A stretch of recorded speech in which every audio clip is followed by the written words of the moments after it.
같이 보실 말씀은 하나님의 말씀은 야고보서 3장 9절부터 12절과 2장 1절부터 5절 말씀입니다. 다 같이 일어나셔서 저와 열심히 교독하겠습니다. 먼저 뒤에 있는 야고보서 3장 9절부터 12절 말씀을 먼저 교독하겠습니다.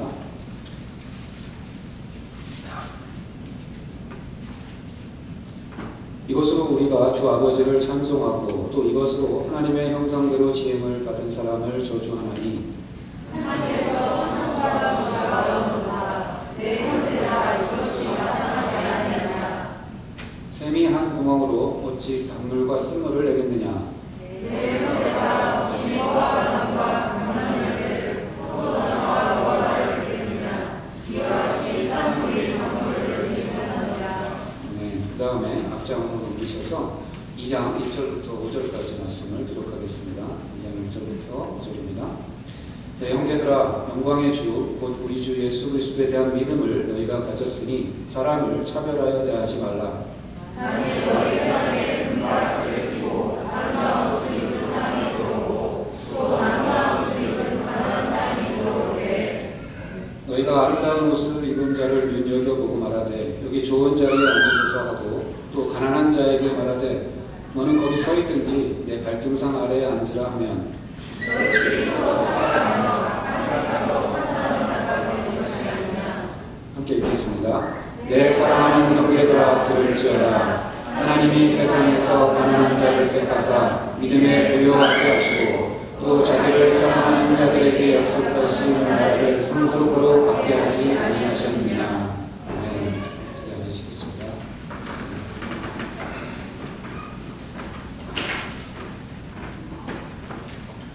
역시 우리 성가대는 저력이 있는 것 같아요. 예배 전에 마지막에 이렇게 연습할 때 제가 앞에 앉아서 듣고 있었는데 사실 좀 불안했었거든요. 막상 이렇게 성가할 때는 너무 은혜로웠습니다. 감사합니다. 우리는 지난 주일에 사도행전 14장 말씀을 나눴습니다. 바울과 바나바가 루스드라에서 전도하는 중에 나면서부터 걷지 못하는 한 사람을 만나서 그 사람을 일으키는 그런 기적을 베풀었습니다. 그것을 본 루스드라 원주민들은 바울과 바나바를 사람 모양으로 하고 사람 모양을 하고 나타난 신들이라고 생각하고 그들에게 제사를 지내려고 합니다. 바울과 바나바는 가까스로 그들을 말려서 제사 지내는 것을 막을 수 있었습니다. 바울과 바나바가 루스드라 원주민들을 말리면서 한 설교를 통해서 우리는 바울이 이 하나님을 모르는 이방인들에게 첫 번째로 선포한 진리가 하나님께서 세상을 창조하셨다라는 창조의 교리임을 보았습니다.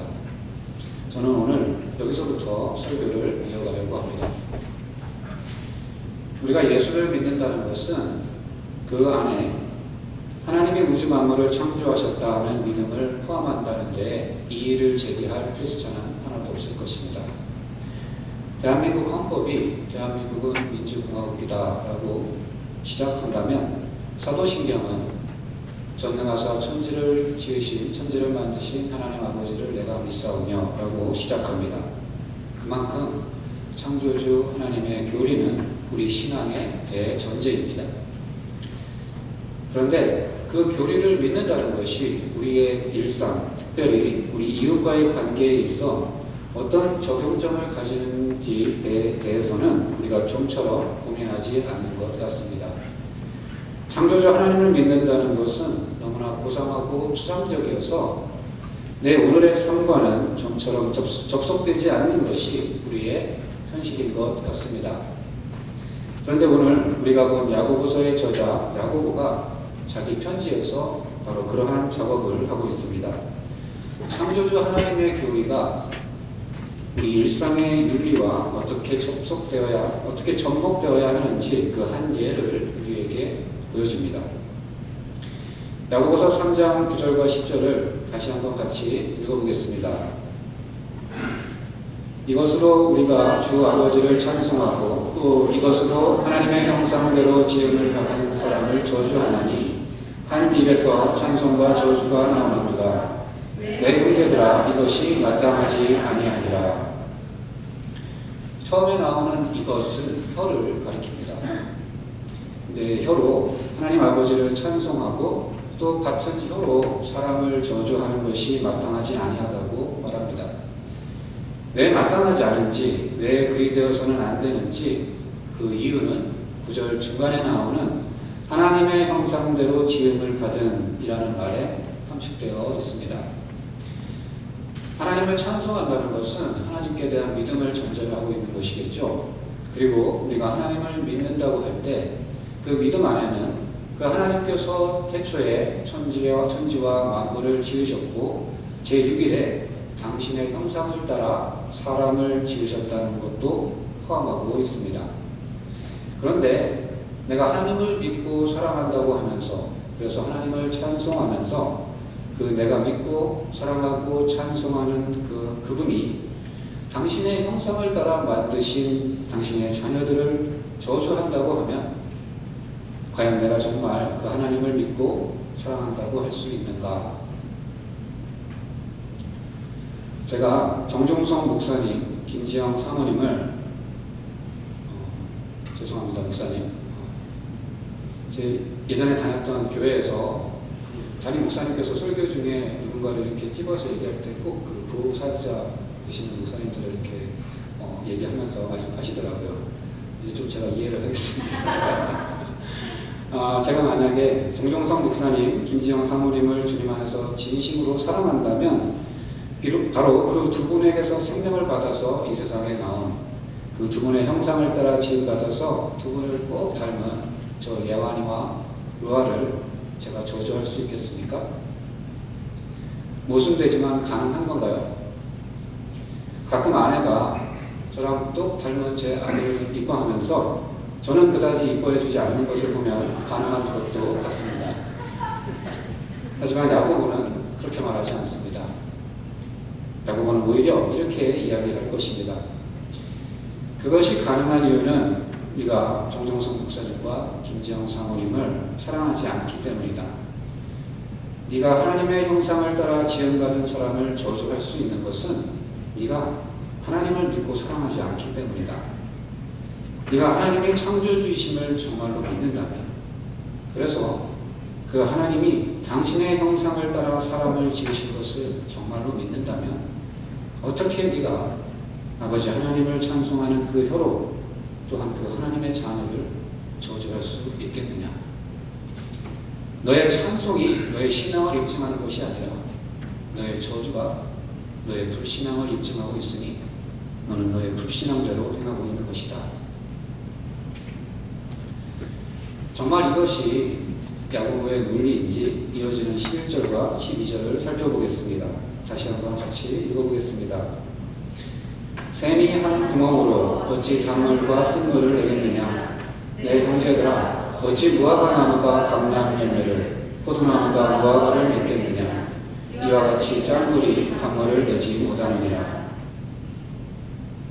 샘은 한 구멍으로 단물과 쓴물을 같이 낼 수 없습니다. 무화과 나무에는 무화과가, 올리브 나무에는 올리브가, 포도나무에는 포도가 열리는 것입니다. 내가 불신앙의 행동을 하는 것은 신앙이 없기 때문입니다. 그 이상도 그 이하도 아닙니다. 속에 신앙은 있는데 겉으로 그 신앙과 모순되는 행동을 하는 것이 아닙니다. 야고보는 그것에 대해 이렇게 말합니다. 그럴 수 없느니라. That's impossible. 야고보의 말 속에는 또한 이런 논리도 들어있는 것 같습니다. 누군가를 축복한다는 것이 하나님께서 그 사람을 복주시기를 내가 기원하는 것이고, 누군가를 저주한다는 것이 하나님께서 그 사람에게 재앙을 내리실 것을 내가 비는 것이라면 어떻게 아버지 하나님께 그 자녀에게 재앙 주시기를 빌 수 있겠습니까?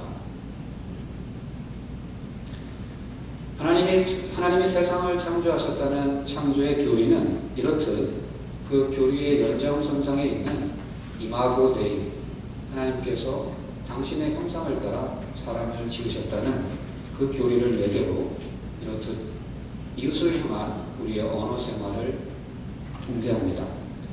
하물며 하나님의 형상을 따라 지음을 받았을 뿐 아니라 그 아들의 형상을 본받게 하기 위하여 그 피로 구속하신 하나님의 자녀들을 향해 내가 어떻게 감히 저주를 퍼부을 수 있겠습니까?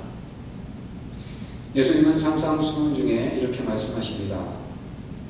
나는 너희에게 이르노니 형제에게 노하는 자마다 심판을 받게 되고 형제를 대하여 나가라 하는 자는 공회에 잡혀가게 되고 미련한 놈이라 하는 자는 지옥불에 들어가게 되리라. 우리가 예수를 믿는다는 것은 그 믿음 안에 태초에 하나님이 천지를 창조하셨다는 내용을 포함합니다. 예수 믿는 우리의 믿음은 또한 종말에 하나님께서 만민을 심판하실 것이다 하는 내용도 포함합니다. 실로 우리의 믿음은 시간의 처음과 끝을 다 아우르는 것입니다.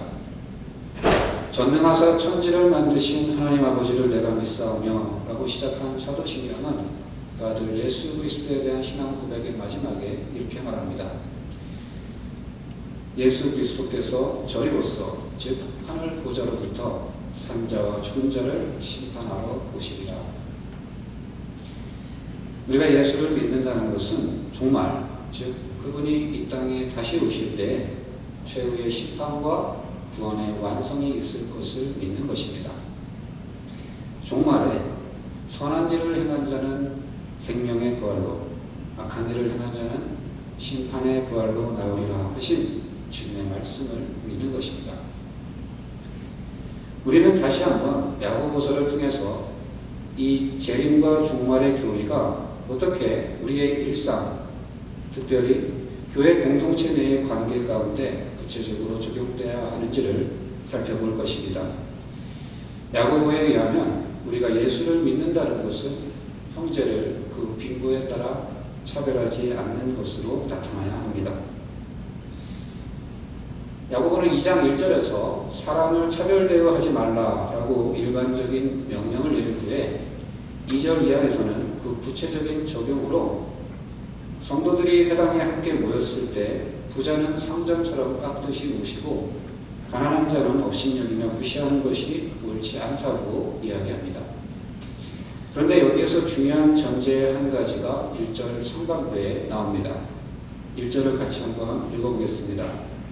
내 형제들아 영광의 주 우리 주 예수 그리스도에 대한 믿음을 너희가 가졌으니 사람을 차별하여 하지 말라. 차별대어 하지 말라는 금지 명령의 근본적인 이유로 야고보는 그리스도에 대한 믿음을 너희가 가졌으니 즉 너희가 예수를 믿으니 그러므로 차별대어 하지 말라라고 이야기합니다.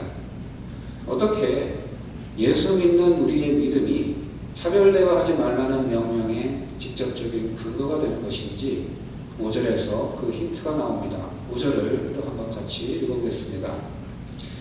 내 사랑하는 형제들아 들을지어다 하나님이 세상에서 가난한 자를 택하사 믿음에 부요하게 하시고 또 자기를 사랑하는 자들에게 약속하신 나라를 상속으로 받게 하지 않으셨느냐. 어떤 기업의 회장이 장차 자기 회사를 물려줄 자기 아들을 자기 회사 말단 직원으로 채용했다고 합시다. 제일 밑에서부터 일을 배워서 앞으로 회사를 물려받았을 때 잘 경영할 수 있도록 하기 위함입니다. 그런데 그 회장 아들이 말단으로 들어간 그 부서 사람들이 그 아들을 말단이라고 무시할 수 있겠습니까? 말단이라고 경멸하고 되도 않는 일을 시키고 저 구석탱이에 찌그러져 있으라고 할 수 있겠습니까? 못하겠죠. 그 말단이 회장 아들이요 장차 그 회사를 이어받을 상속자라는 것을 안다면 그렇게 사람 취급 안 하는 짓은 감히 할 수 없는 것입니다. 야고보의 논리가 그와 비슷합니다. 그의 논리를 다른 식으로 표현해보자면 이런 것입니다. 너희가 하나님께서 그 아들 예수 그리스도를 통해 이루신 구원의 역사를 믿느냐? 가난한 자들을 믿음에 부요케 하시고 당신의 나라를 상속받게 하실 그 하나님을 믿느냐? 그런데 어떻게 하나님께서 믿음에 부요케 하시고 장차 자기의 나라를 상속받게 할 사람들을 가난하다고 업신여기며 무시하느냐? 너희가 정말 하나님을 믿느냐? 네가 하나님을 믿고 섬긴다고 하면서 어떻게 그분이 믿음에서 부유하게 하시고 장차 하늘에서 그 나라를 상속받을 이들을 잠시 머물 이 땅에서 가난하다는 이유로 업신여길 수 있느냐? 이 땅의 모든 부귀와 영화를 합친들 저 하늘의 영광과 비교하겠느냐? 그런데 어떻게 네가 믿는 그 예수가 이 땅에 다시 오실 때 그 영광스러운 하나님 나라를 유업으로 받을 네 형제를 지금 가난하다고 업신여길 수가 있느냐? 네가 만약 믿는 자마다 하나님의 나라를 상속받을 것을 정말로 믿는다면 어떻게 감히 네 형제가 가난하다는 이유로 그를 업신여길 수 있느냐?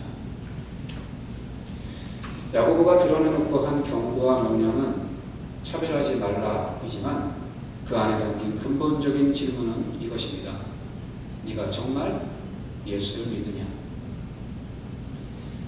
이것을 바울 신학의 핵심 중에 하나인 이신칭의의 교리와 연결시켜 봅니다.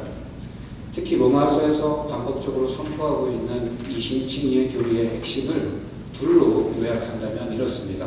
첫째는 오직 믿음으로만 이롭게 된다는 것입니다. 사람은 그 출신이나 율법의 행위나 선행이나 종교성이나 신실함이나 지식이나 그 어떤 것으로도 하나님 앞에 의롭게 설 수 없고 오직 우리 죄를 위하여 십자가에 죽으시고 장사된 지 사흘 만에 부활하시고 승천하사 저 하나님 우편에 앉아 계신 그 예수 그리스도를 믿는 믿음으로만 이롭게 된다는 것입니다. 이신칭의 교리의 두 번째 핵심은 모든 믿는 자가 구원을 받으니 이에 차별이 없다는 것입니다. 유대인이나 헬라인이나 주인이나 종이나 남자나 여자나 귀한 자나 천한 자나 배운 자나 배우지 못한 자나 부한 자나 가난한 자나 차별 없이 모든 믿는 자는 구원을 받는다는 것입니다. 오직 믿음을 통해 그리고 믿는 모든 자에게 미치는 하나님의 의, 그 일을 선포하는 것이 이신칭의의 교리입니다. 그러므로 내가 예수를 믿는다고 할 때 그 믿음 안에는 야고보가 말한 바 하나님께서 세상에서 가난한 자들도 택하사 믿음에 부욕해 하시고 그 가난한 자들로 하여금 장차 하나님을 사랑하는 자들에게 약속하신 나라를 상속으로 받게 하실 것이라는 내용이 포함되어 있는 것입니다. 오직 믿음으로만 구원받고 그 구원은 모든 믿는 자에게 미친다는 믿음 안에는 가난한 자들 중에도 하나님이 택하사 믿음으로 구원받고 하나님 나라를 유업으로 받을 사람들이 있다라는 내용이 포함될 수밖에 없는 것입니다. 그러므로 내가 주 예수 그리스도를 믿는 믿음을 가졌다고 하면서 빈부에 따라서 사람을 차별하며 가난한 형제를 무시하고 억신여긴다면 그것은 모순일 수밖에 없는 것입니다. 야고보는 빈부에 따른 차별을 이야기했지만 그의 논리를 따라가건대 우리는 그가 모든 종류의 차별을 금지했을 것을 어렵지 않게 짐작할 수 있습니다. 빈부나 인종이나 피부색이나 사회적 지위나 월급의 많고 적음이나 성별이나 학력이나 가문이나 사는 동네나 심지어는 그가 어느 정도 사이즈의 교회를 다니고 있는지 이르기까지 온갖 종류의 은밀하고 치졸한 자부심과 편견으로 형제를 훑어보고 우습게 보는 것이 어떻게 이렇게 교회 안에서 자연스럽게 이루어지고 있는지 우리는 각자 자신을 돌아보며 회개해야 합니다. 야고보는 조금의 주저함도 없이 이렇게 선언합니다. 만일 너희가 사람을 차별하여야 하면 죄를 짓는 것이니 율법이 너를 범법자로 정죄하리라. 이제 설교를 마무리하려고 합니다.